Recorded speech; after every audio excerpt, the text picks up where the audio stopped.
If you're like me, you grew up watching Dragon Ball and Dragon Ball Z, then I just found the perfect manga for you, and it's a fan fiction, and don't worry, there's nothing saucy as much as maybe some of you weirdos out there might want there to be. This is a reincarnation Isekai fan fiction written by Dragon Girl Lee about coming back as Yamcha. It's called Dragon Ball That Time I Got Reincarnated as Yamcha. So I'm not a big fan fiction or doujin consumer, but when I noticed that there was an Isekai of Dragon Ball that was fan written and produced, like, I was very interested in seeing what that was about, because I've constantly wondered, like, you know, there's so many amazing memorable characters from Krillin to Vegeta to Yamcha, but characters like Yamcha kind of gets like bulldozed over by all like the power scaling because of all the Saiyans just being so goated in battles that you kind of just wonder, like, maybe if Yamcha, you know, put in a couple more hours with his Wolfgang fist instead of, you know, flirting with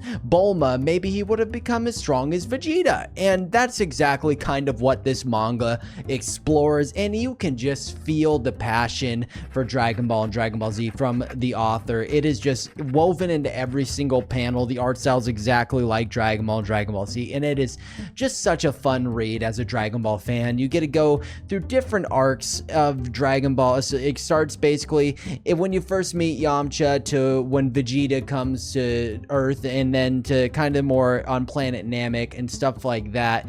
And it starts just with this kid that's, you know, a big Dragon Ball fan. He's like, I don't know, like 10, 12 or something. Then he just falls down a flight of stairs and kind of just goes unconscious and gets reincarnated into Dragon Ball. And I think the unique perspective of this is that he knows as a fan kind of how the story goes. So he knows, you know, that Vegeta is coming to the planet to kind of like try and, you know, just polish off all of Goku's friends, and then that Cell is going to be coming and all these things, and like can foresee all the bad moments in Yamcha's storyline. So he will go out of his way to kind of avoid those, or try to avoid those pitfalls, which is a really fun, just like dumb little adventure, I think. And especially if you're a fan of Dragon Ball, there's little Easter eggs here and there. It's just fun to go into like the universe and see all this wacky stuff going on. And Yamcha is a very likable character. He's so charismatic, and just I kind of always wish he got a little more spotlight, because he does have kind of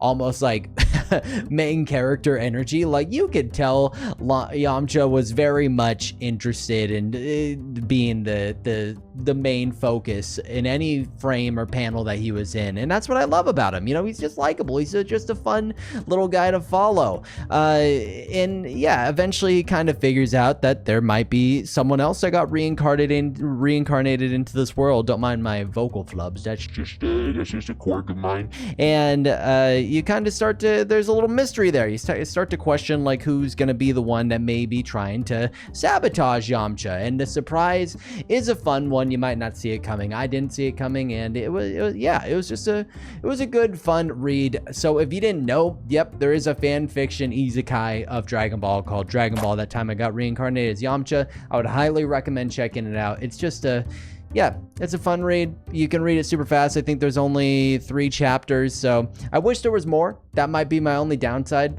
Maybe they'll produce more. So yeah, check it out.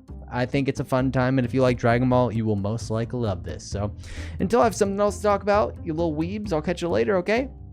Bye.